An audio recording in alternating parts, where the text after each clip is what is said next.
Okay, welcome to the Captivate Church Apologetics Community. We're going to continue our study on end times, and tonight we're going to actually fill in a lot more details on what is actually happening in the final 3.5 years.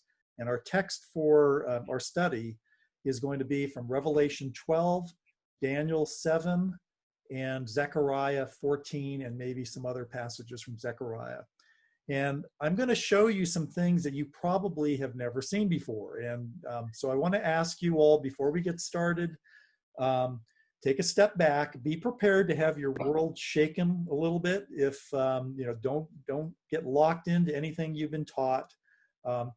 Tonight, we're going to all be detectives, and I'm going to interact with you. I want you to all think of yourselves as detectives too.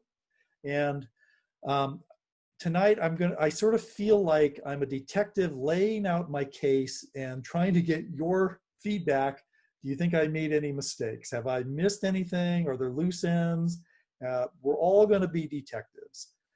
Like any, good murder mystery, it starts out, there's a murder, right? And then in some of the shows, the more gory and creative they make the murders, the better, I guess.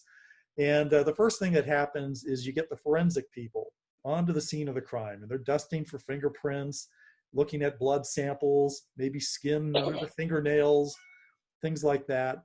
And they're basically going in and looking with a microscope. Well, we are going to be detectives, and the detectives take all of that, forensic work and try to put together a timeline. Who did it? Can we exclude some of the suspects? And so we're going to look at this like detectives, okay? And during the discussion time, I hope you'll question me. I'm pretty sure I've got it all right, but there are a couple things that I can't with 100% be confident about. And we'll take a look at the scripture, and I think you're going to see it in a way that you've probably never seen it before, and certainly never probably heard it taught. And I'm breaking ranks even with the pre-wrath community. So with that in mind, I'm going to switch screens now. And the first thing I want to do is just show you, just to kind of remind us of where we are with our timeline. I sent all of you this in an email, so you all have it, but basically there's a 7-year period. So that's what this line is showing. Here's the beginning of a 7-year period. There's a covenant made. This comes from Daniel 9:27. At the middle of the 7-year period comes this thing, and we're going to look at this. I'm kind of getting ahead. I haven't shown you all these verses, but we're going to see that right at the midpoint of the 7-year period, Satan is cast out of heaven. He comes to the work and to the world, to the earth, and he is mad. And it's described as he has great wrath. And the wrath of Satan begins right at this midpoint. And we also know from the Olivet Discourse that we read last week that exactly at the same point in time is when Jerusalem is surrounded by armies and this abomination of desolation occurs. And Jesus warned everybody, when you see this happen, run for the hills, flee, don't go back, get your stuff. Woe to mothers who are nursing, children, babies. Only those who are able to flee into the mountains, okay? And this begins this great persecution of believers that's known as the Great Tribulation. Now, what we believe happens, and we read this when we were reading the Olivet Discourse, more precisely in Matthew 24, verses 29 through 31, Jesus returns. And it says he returns because if he waited any longer, nobody would survive. But for the sake of the elect, he returns. The passage is described as those days are cut short. So Jesus returns. And the big mistake that everybody makes is they assume that this return happens right at the end of the 7-year period. But there's no reason to believe that. We're not going to see it today. But next week it's going to be totally clear to you. why this return cannot be at the end of the 7-year period. There's at least 5 months occurring before we get to the Battle of Armageddon. And so we don't know the day or the time or anything like that. We do know it comes after the 3.5-year period, but any time up until at least 5 months before the very end, Jesus could return. My suspicion is it occurs later in the 3.5 years than earlier. On the other hand, there is a passage that I'll show you, not today or next week, but later in our study, that might hint at it occurring 10 days after the midpoint. So it could happen closer to it really could be any time from the midpoint to up to 5 months before the very end. Now, at that point, and I haven't shown you all the verses yet, but right at this point when Jesus returns, he raptures his church and he seals 144,000 Jews. And these 144,000 Jews remain on the earth, but they're protected. The church is raptured. The only believers from this point forward that are on the earth are the 144,000 Jews.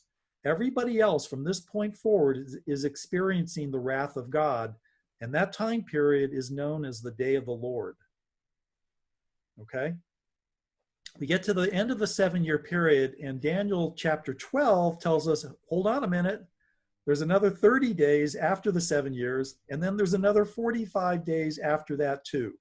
So it's a pretty big mystery what's happening, for those first 30 days and the second 45 days that follows. So we'll speculate a little bit what that might be, but I don't want to, we can't really assume with certainty what's going on during that time period.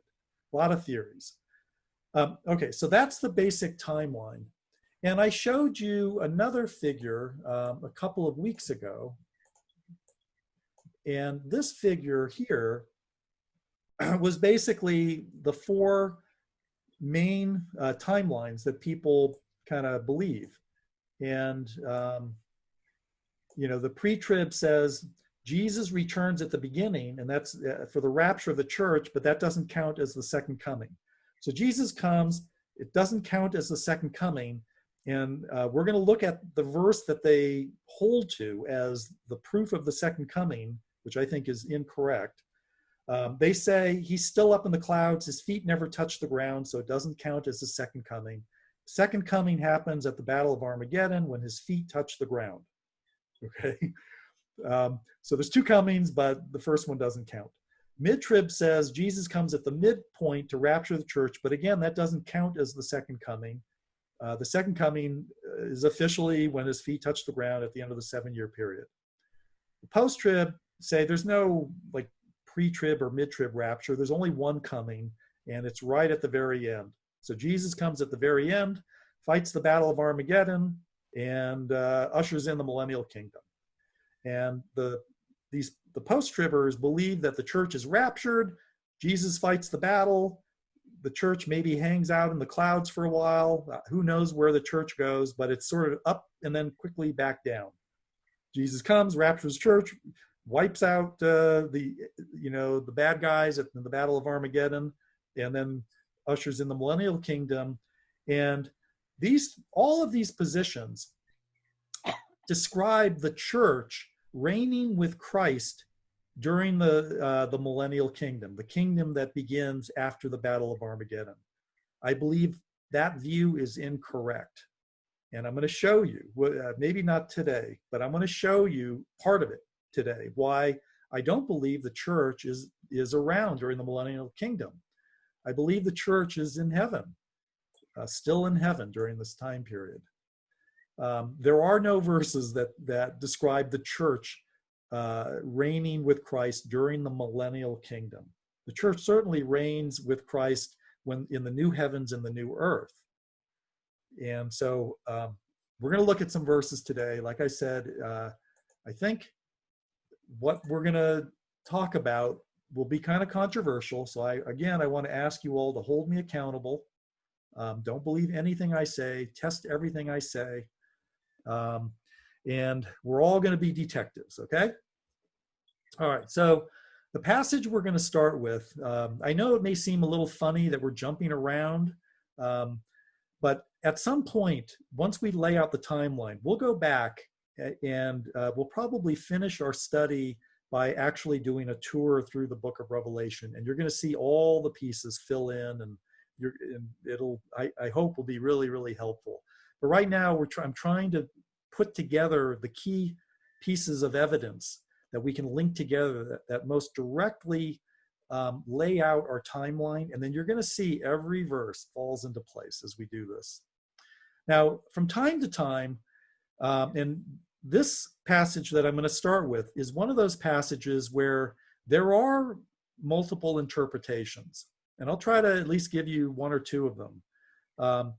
And the only way, if this was the only passage to sort of prove our timeline, I don't think it would be enough evidence to say with boldness that, you know, it's a shut, dry kind of a case, you know.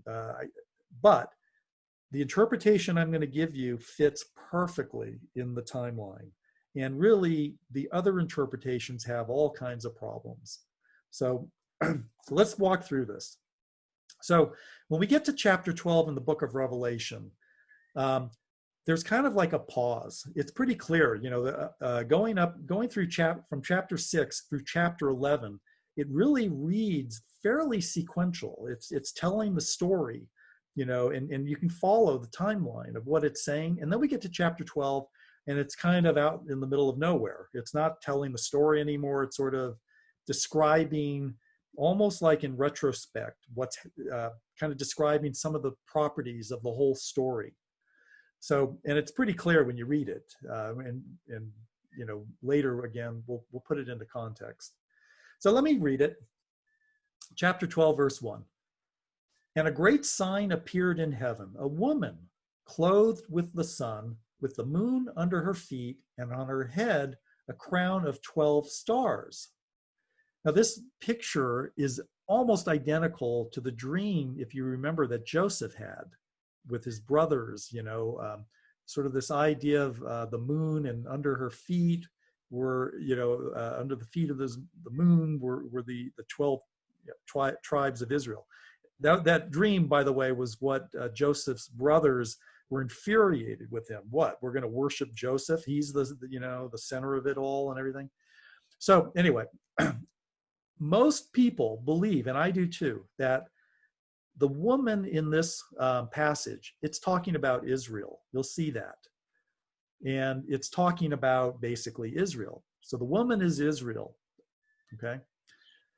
And the 12 stars would be the 12 tribes of Israel. She was pregnant, okay? Kind of reminding you of Mary, who was a Jewish woman who was pregnant and was crying out in birth pains and the agony of giving birth. And another sign appeared in heaven. Behold, a great red dragon, that's Satan, with 7 heads and 10 horns, and on his heads 7 diadems. His tail swept down 1/3 of the stars of heaven and cast them to the earth. Most people believe that's referring to the demons. 1/3 of the angels fell and became demons, and with this dragon, he swept them, and they fell down to the earth. And the dragon stood before the woman who was about to give birth, so that when she bore her child, he might devour it. Of course, if the woman is representing Israel, and especially Mary, and the child is Jesus, and here is the dragon, basically it's describing Satan trying to devour Jesus. And of course, we know how Jesus was tempted in the wilderness, and ultimately, you know, Jesus, from probably Satan's perspective, was devoured on the cross. You know, Satan might have thought he had a victory. She gave birth to a male child, one who is to rule. So we know from this is not just any old child. It's a child who is going to rule all the nations with a rod of iron. That passage, that little phrase, ruling with a rod of iron, comes out of other passages, I believe, from Psalms, that talk about the Messiah ruling in his kingdom with a rod of iron. It's coming out of, I think, some of the prophets too. but her child was caught up to God and to his throne. Now, most people interpret that as when Jesus died on the cross, 3 days later, he was resurrected. And then later after that, he ascended back into heaven. If you remember, I think it's in Acts, I want to say chapter 2, the ascension of Jesus. And we know from, for example, the book of Hebrews, he's at the right hand of God up in heaven. So he's caught up to God, to his throne. And the woman fled into the wilderness where she has a place prepared by God in which she is to be nourished for 1,260 days. All right, wait a minute. This is kind of confusing, but this woman who seems to represent Israel is somehow fleeing into the wilderness. And the word for wilderness can mean desert. Okay, wilderness, desert. And you remember what we read in the Olivet Discourse, right at the abomination of desolation, right at that 3.5-year mark, Jesus said, you're going to see Jerusalem surrounded by armies. And when you see this, run for the hills. And remember, we're at the 3.5-year mark. 1,260 days is exactly 3.5 years. So the obvious connection is this is describing Israel, the Jews that are in Jerusalem, and actually it turns out Judea, that whole region. They flee into the wilderness to a place that's been prepared by God, and they're nourished. And the word for nourish, pampered, fed, brought up, they're basically protected. They're taken care of for 3.5 years. I don't think it's a coincidence that Jesus in the Olivet Discourse said this happens exactly at the midpoint, because what it means is these Jews that are fleeing are being protected in some way all the way up to the very end of the 7-year period, which is when the Battle of Armageddon occurs. Pretty obvious this has to be Jews. Can't be Christians, because the church, as we're going to find out, is raptured early, and then 144,000 Jews are sealed, and they're still protected all the way to the very end of the 7-year period. All right, so let's keep going.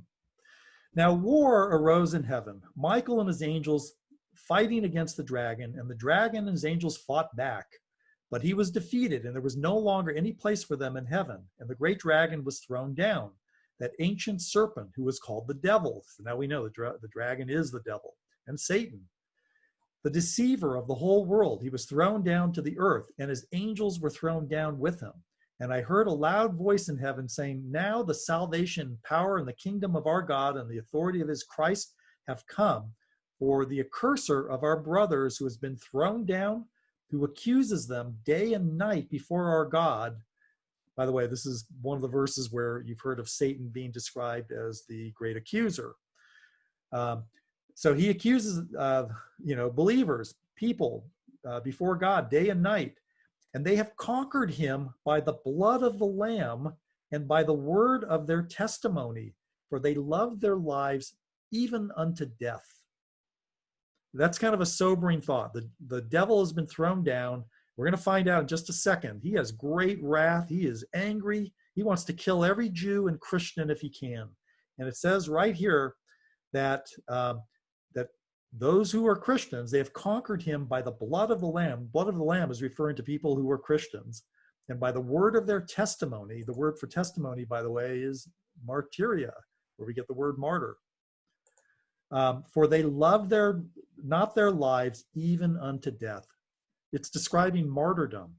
Remember again, back at the Olivet Discourse last week, right at that 3.5-year period comes this great tribulation that it's describing persecution against Jews and Christians. And Jesus said, if I wait any longer, nobody's going to survive.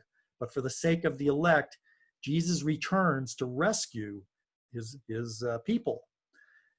Okay. Therefore, verse 12, rejoice, O heavens, and you who dwell in them. But woe to you, O earth and sea, for the devil has come down to you in great wrath, because he knows that his time is short. I think somebody asked me, what is the devil thinking? Doesn't he know, he can read the Bible. He knows how it's all going to end out. Why is he doing this? And I don't know how to answer that other than he knows that his time is short, but he proceeds anyway. Okay. Verse 13.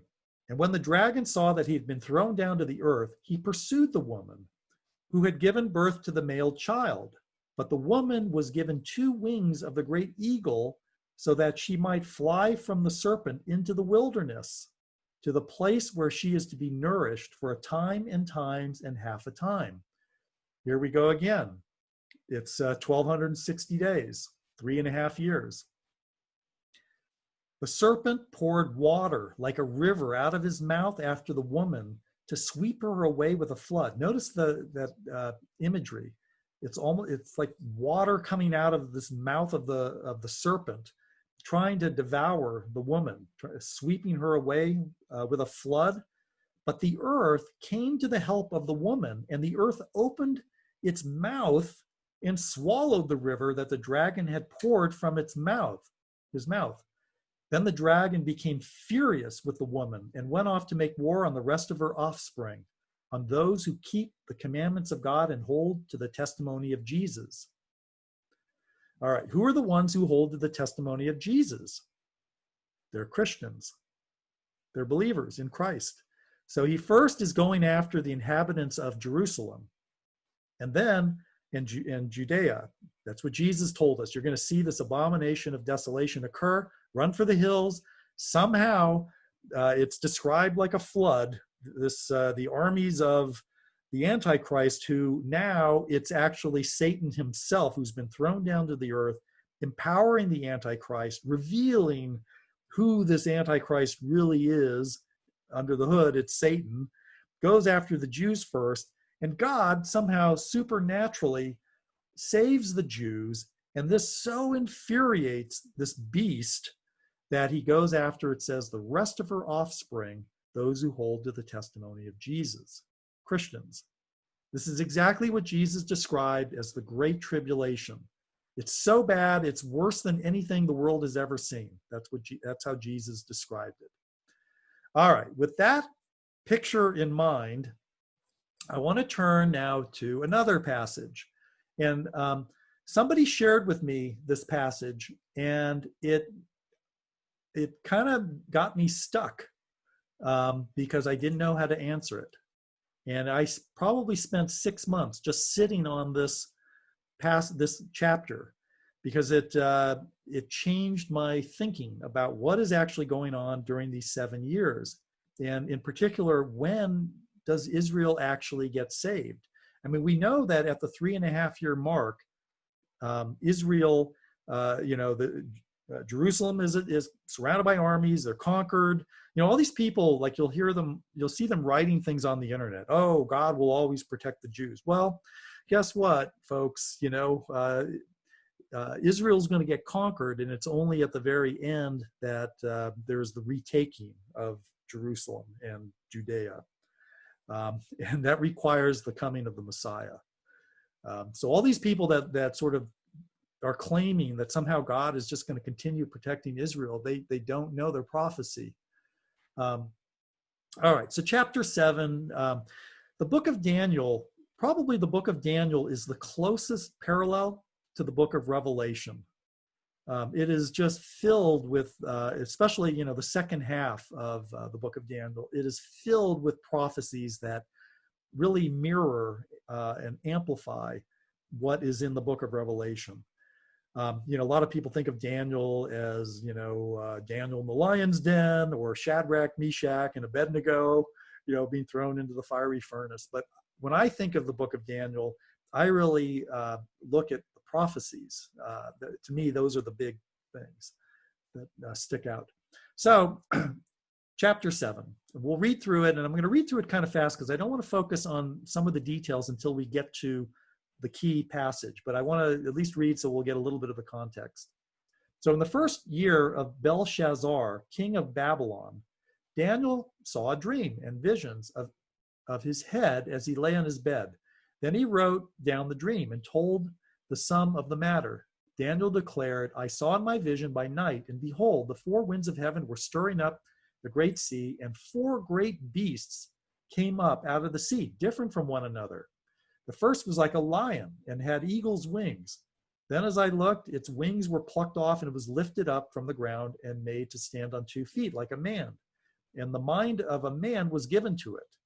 And behold, another beast, a second one, like a bear. It was raised up on one side. It had 3 ribs in its mouth between its teeth. And it was told, arise, devour much flesh. After this, I looked, and behold, another, like a leopard, with 4 wings of a bird on its back. And the beast had 4 heads, and dominion was given to it. After this, I saw in the night visions, and behold, a 4th beast, terrifying and dreadful, exceedingly strong. It had great iron teeth. It devoured and broke in pieces and stamped what was left with its feet. It was different from all the beasts that were before it. And it had 10 horns. I considered the horns, and behold, there came up among them another horn, a little horn, before which 3 of the first horns were plucked up by the roots. And behold, in this horn were eyes like the eyes of a man, and a mouth speaking great things.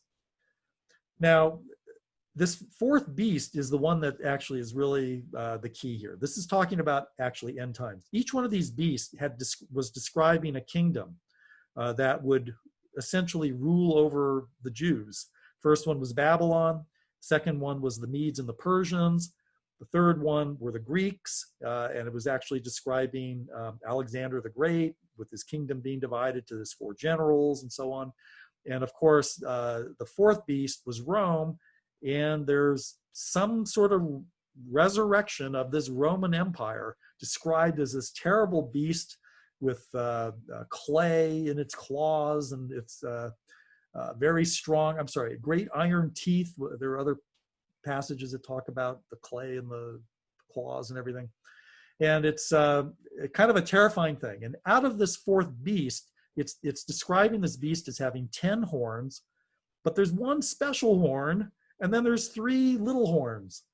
And that special horn, we all understand that person to be the Antichrist, who is the leader of this final kingdom. And these 3 little horns are kingdoms that sort of give their authority to the Antichrist. I think there's a little bit of a rebellion, and there's some power play, but I don't want to read too much into all of this. But this is describing the end times world empire that's going on, and we all believe, everybody believes that this little horn, it's talking about the Antichrist. A lot more information given in the book of Revelation. Okay, then we get to verse 9. As I looked, thrones were placed, and the Ancient of Days took his seat. His clothing was white as snow, and the hair of his head like pure wool, and his throne was fiery flames. Its wheels were burning fire. A stream of fire issued and came out before him, and 1,000,000 served him, and 10,000 times 10,000 stood before him. The court sat in judgment, and the books were opened. Basically, God is getting ready to judge. I looked, then because of the sound of the great words that the horn was speaking, this kind of blasphemous words that this Antichrist is speaking. And remember, we just read that this Antichrist right at the midpoint is now empowered by the devil himself. And as I looked, the beast was killed, and its body destroyed and given over to be burned with fire. As for the rest of the beasts, their dominion was taken away, but their lives were prolonged for a season and a time. And then he says, I saw in the night visions, and behold, with the clouds of heaven, there came one like the Son of Man. Remember from the Olivet Discourse, Jesus arrives on the scene coming in the clouds. And he came to the Ancient of Days and was presented before him, and to him was given dominion and glory and a kingdom, that all peoples, nations, and languages should serve him. His dominion is an everlasting dominion, which shall not pass away, and his kingdom one that shall not be destroyed. This is describing Christ returning in the clouds.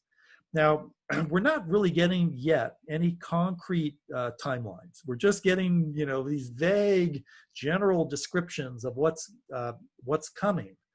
Okay, so it's a little confusing, and you get a lot of imagery.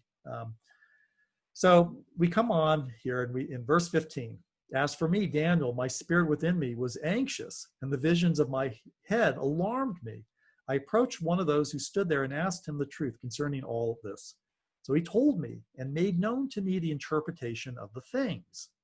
You know, normally when we get these kinds of passages, by the way, the Bible comes back and it says, let me explain what all that was. And so that's what we're going to get now. These four great beasts are four kings who shall arise out of the earth, but the saints of the Most High shall receive the kingdom and possess the kingdom forever, forever and ever. Okay, who are the saints? The saints of the Most High. So I'm going to click on the word, and it's the word Kaddisis, Kaddis. I don't know quite how to pronounce it. It's an Aramaic word, and it simply means holy one or saint. Okay? It can also mean angels. It all depends on the context. So it's saying here that the saints of the Most High shall receive the kingdom and possess the kingdom forever, forever, and ever. Now, clearly, Christians are going to also possess the kingdom, but we're talking about the millennial kingdom. The forever and ever part is the eternal kingdom. But what about when the Battle of Armageddon occurs, and the Bible tells us, and we're going to get to that, we haven't gotten to that verse yet, but the Bible tells us that there's 1,000-year rule of Christ on the earth, okay? It's describing that the saints of the Most High shall receive the kingdom. All right, so let's keep going. Then I desired to know the truth about the fourth beast. Remember, this is the beast that's around during the end times. Different from all the rest, exceedingly terrifying, with its teeth of iron and claws of bronze, and which devoured and broke in pieces and stamped what was left with its feet. And about the 10 horns that were on its head, and the other horn that came up, and before which 3 of them fell, almost kind of like describing 3 kingdoms that fall before the Antichrist and are subdued by the Antichrist. The horn that had eyes and a mouth that spoke great things. And by the way, when it says great things, it's not implying like, wow, what a brilliant, great, person. It's describing great blasphemous things. And that seemed greater than its companions. As I looked, this horn made war with the saints. Now remember, we see the Antichrist coming with his armies to Jerusalem. Right at that same midpoint, Satan is cast out of heaven, and he comes down to the earth with great wrath. And this little horn made war with the saints and prevailed over them. It's describing basically Jerusalem being conquered and the abomination of desolation, until the Ancients of Days came and judgment was given for the saints of the Most High. And the time came when the saints possessed the kingdom. Now, what it's saying is, again, the saints are going to be given the kingdom. Who are the saints? Okay. Well, all we know is the saints are obviously God's people. This beast is persecuting them. He's prevailing over them. It starts with conquering, Jerusalem and Judea, Israel, basically. And we know the Jews flee. They're protected by God supernaturally, but they certainly they're kicked out of their country. It's clear the beast is prevailing over them, even though they may be protected. And we also know that from that midpoint there comes this great persecution. At least the Christians are becoming martyrs. The Jews that fled, we know, are protected. Not so clear what happens to the rest of the Jews. Remember, Jesus said, woe to the people that had to remain in the city. We're going to see what happens to them.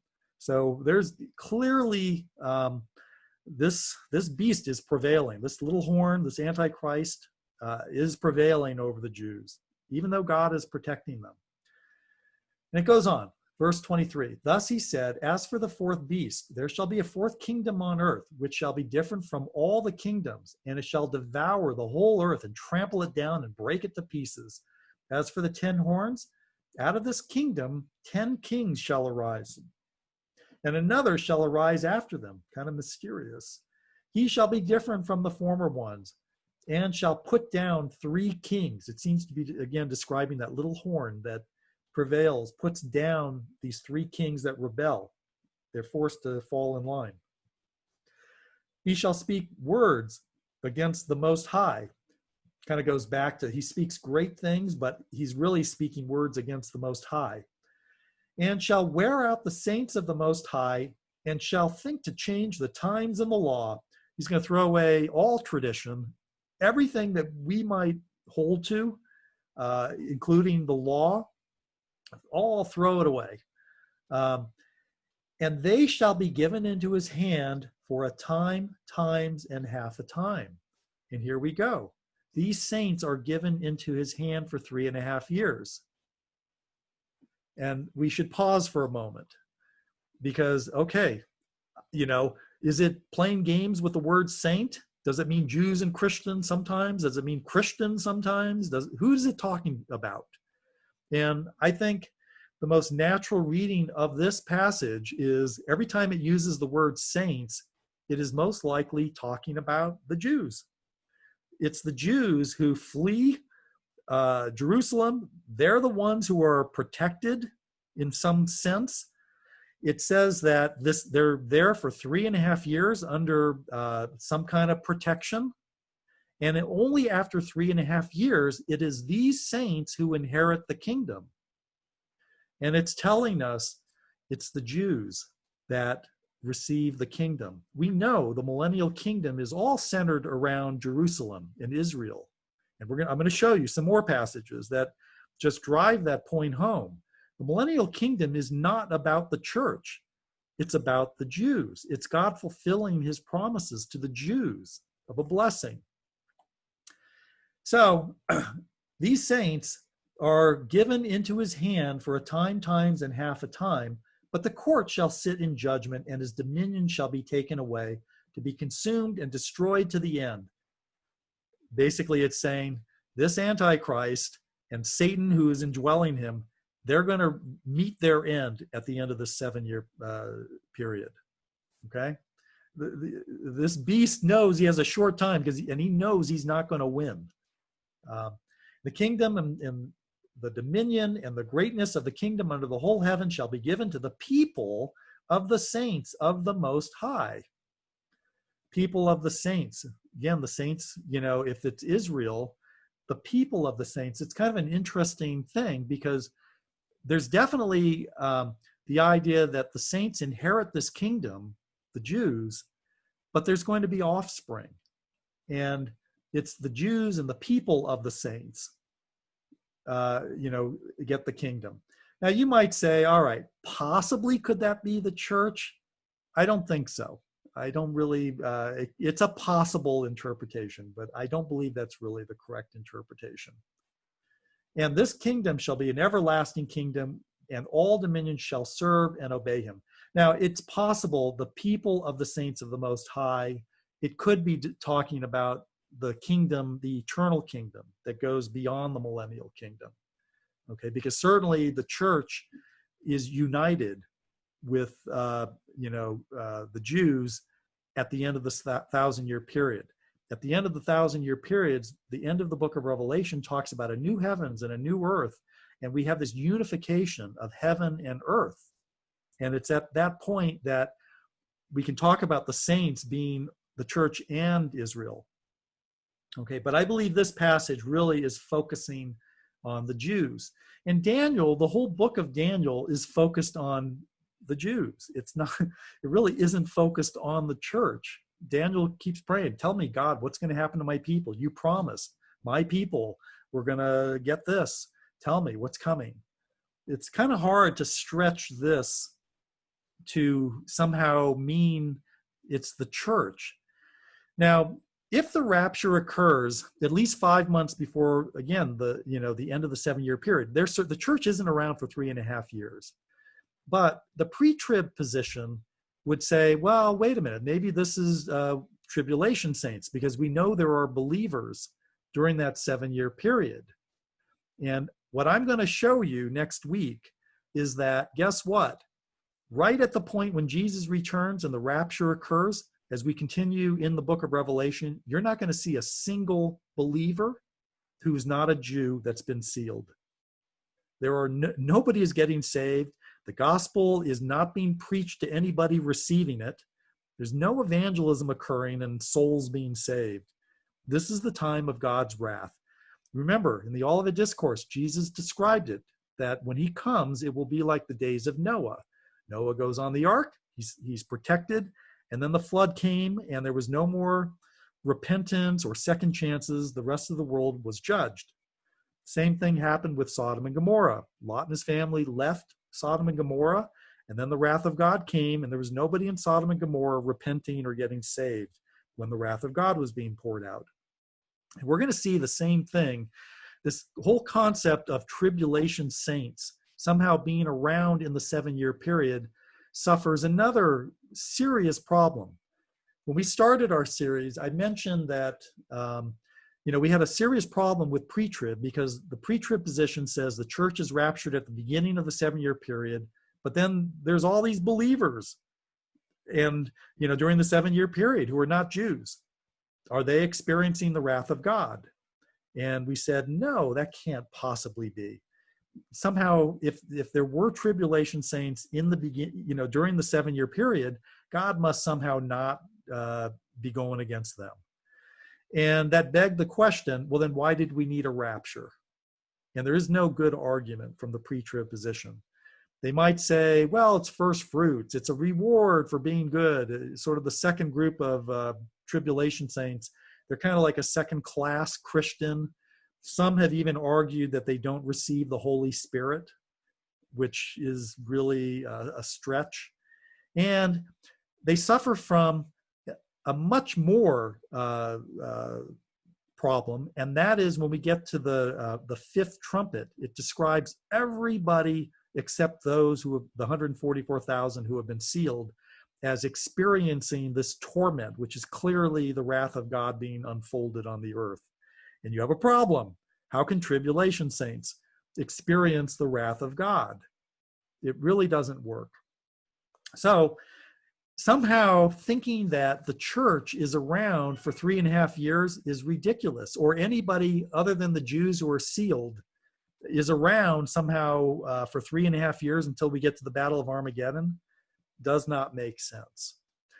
All right, now I'm going to flip to Zechariah. I want to show you some things. And how are we doing on time? All right, we're okay. I've got to kind of move quick though.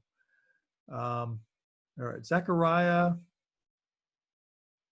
We're going to look at chapter 8, the end of chapter 8.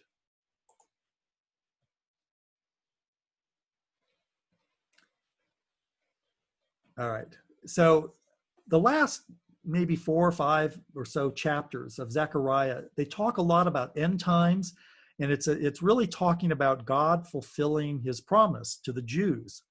In the end times, we get that famous passage where they will look upon me whom they have pierced and mourn for him as one mourns for an only son. And it's describing this point where the Jews recognize their Messiah and they mourn, and it's this weird interplay, because it's God talking, and then he says they will look on me whom they have pierced and mourn for him as a son, an only son. And it's really interesting language.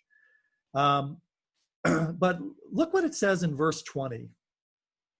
Thus says the Lord of hosts, peoples shall yet come, even the inhabitants of many cities. The inhabitants of one city shall go to another. It's describing basically what's happening during the millennial kingdom, saying, let us go at once to entreat the favor of the Lord and to seek the Lord of hosts.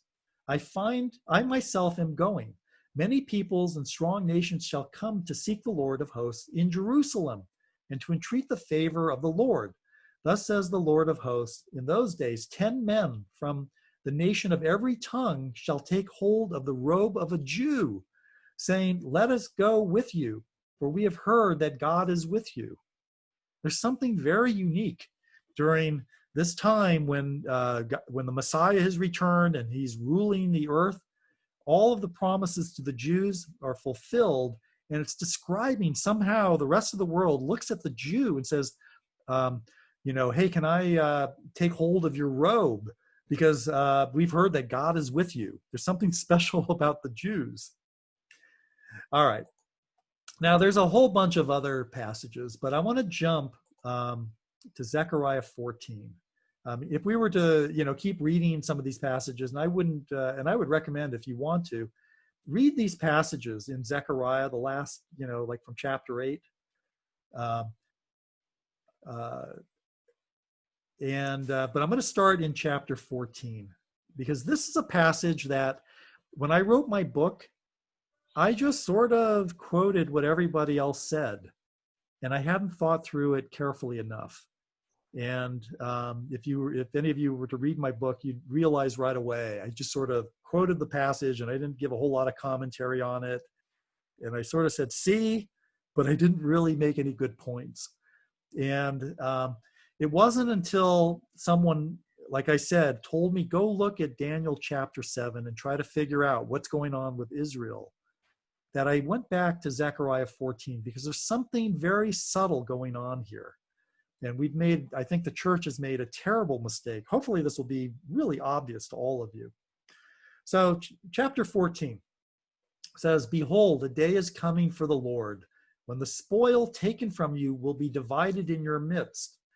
It's talking about somehow the spoil that was taken from the Jews, somehow the Jews were conquered, and all of their riches were sort of taken, as spoil, but it's going to be given all back to you. For I will gather all the nations against Jerusalem. Does that sound familiar? When does that happen? We've now seen this in a number of places, right at the midpoint of the 7-year period. I will gather all the nations against Jerusalem to battle, and the city shall be taken. It will be conquered, and the houses plundered, and the women raped. Half of the city shall go out into exile. Half the city is going to flee. But the rest of the people shall not be cut off from the city. The rest of the people who aren't able to flee, they're stuck in the city. These are the people who are being pillaged, houses plundered, and women raped. It's not good. Clearly, this is not describing the victory march into Jerusalem by the Messiah, retaking Jerusalem. It's talking about Jerusalem being conquered. And we know when that occurs in the end times. It's right at the midpoint. Okay? Then the Lord will go out and fight against those nations as when he fights on a day of battle. On that day, his feet shall stand on the Mount of Olives that lies before Jerusalem on the east, and on the Mount of Olives shall be split in two from east to west by a very wide valley, so that one half of the mount shall move northward and the other half southward. And you shall flee to the valley of my mountains, for the valley of the mountains shall reach to Azal, and you shall flee as you fled from the earthquake in the days of Uzziah, king of Judah. Then the Lord my God will come, and all the holy ones with him. Now, I don't know how anybody could have missed this. This is describing the abomination of desolation, the Jews Jerusalem surrounded by armies, Jesus telling them flee. We just read in Revelation 12 how the Jews, or the woman, flees through the mountains, and this Antichrist, this beast, who's really Satan indwelling this little horn that we just read about, comes after the Jews like a flood, but somehow supernaturally, as the Jews are fleeing into the mountains, it's like the world opens up and swallows it up. Okay, that's, I don't really believe it's talking about water. I think there's a lot of symbolism in all that, but look what we just read here. It says that the Lord is going to come. And by the way, let me just click on something. It's talking about his feet. Well, who is the he? It's the Lord. What's the word for Lord? It's Yahweh.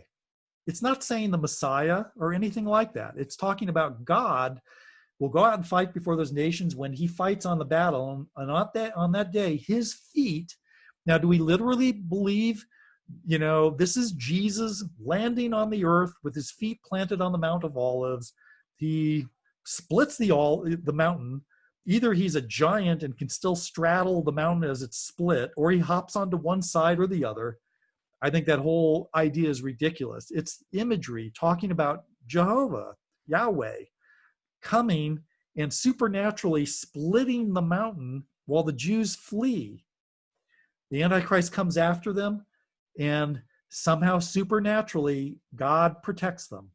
Okay, exactly what this passage is saying. All right. Now, we have to understand Zechariah, just like a lot of the Old Testament prophets, they talk about a lot of things, and they're kind of fuzzy. You know, they'll mention a whole bunch of things in that day, and there's a whole bunch of things. Do we believe he's talking about a 24-hour day? Everything happens in one 24-hour day? I mean, the word for day is yom. It's the same word in, Genesis 1, if you want to, for anybody who holds to a literal 24-hour day. But clearly, the word day is not talking about a single day. These series of events that are occurring take some time.